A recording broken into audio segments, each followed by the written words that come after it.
salaamaaleykum les Soxor TV ñoo ngi leen di ziar tey ma indil leen su fekkee da ngeen amoon benn application boo xam ne da ngeen ko installé woon lu yàggoon supprimer ko te ngeen bëgg koo indiwaat quoi wala boog su fekkee ne yow sa téléphone dafay yeex parfois parce que dafa am application yoo xam ne boo leen installé ba supprimer leen du tere day des foofu balee comme ça par exemple sama kii bi sama mémoire bi dafay signaler nii dafa fees léegi dama dem dugg Play Store ma woon leen. bu la neexee bu fekkee dafa am application bu la réer boo masoon a installé mën nga ko installé waat bu la neexee tamit application yi nekk foofu yëpp ca nga installé woon ko te supprimer woon nga ko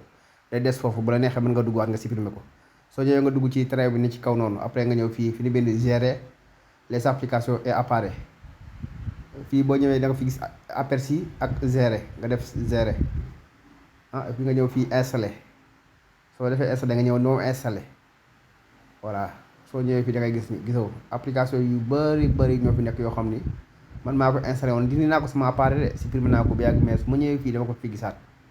lii fii am nga possibilité bu la neexee nga installé waat ko gis nga flèche bi ne ci kaw nii soo laalee flèche bi ne ci kaw nii boo ko laalee rek day installé wu waat su la neexee nga supprimer ko yow yaa xam loolu ci neex nga def application yu bëri fi nekk léegi xaaral ma sélectionné ay application yu xaw bëri comme ça ma supprimer ko su ma ko supprimer da ngay gis ni sama carte mémoire bi dafa signalé woon ni fees na ngay gis ni voilà day ñëwaat normal quoi xam nga installé application yu bari après ma supprimer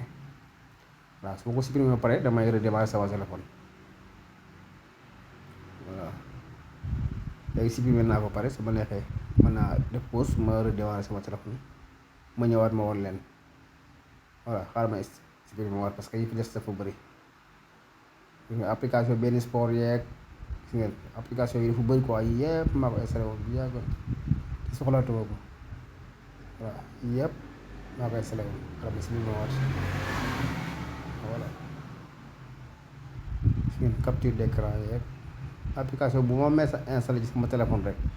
voilà su ma ñëwee fii dama ko gis su ma neexee mën naa ko installé waat su ma ko bëggul mën naa supprimer application dafa bëri fii boo fi ñëwee ngay gis ni application boo mës a installé ci sa téléphone rek nii dafay bëri quoi te lii nii day tax sa téléphone sax day yéex voilà sa téléphone mën na yéex voilà boo ñëwee fii nga sélectionné bu la neexee nga sélectionné yëpp bu la neexee tamit nga sélectionné voilà yu bëri rek nga supprimer nga bàyyi fii ci en cas où nga soxlawaat ko nga supprimer voilà léegi xaaral après damay redémarrer sama téléphone voilà gis ngeen redémarrer naa téléphone bi ba pare gis ngeen te doon signaler sama mémoire bi dafa fees mais gis nga léegi ñëwaat na normal merci.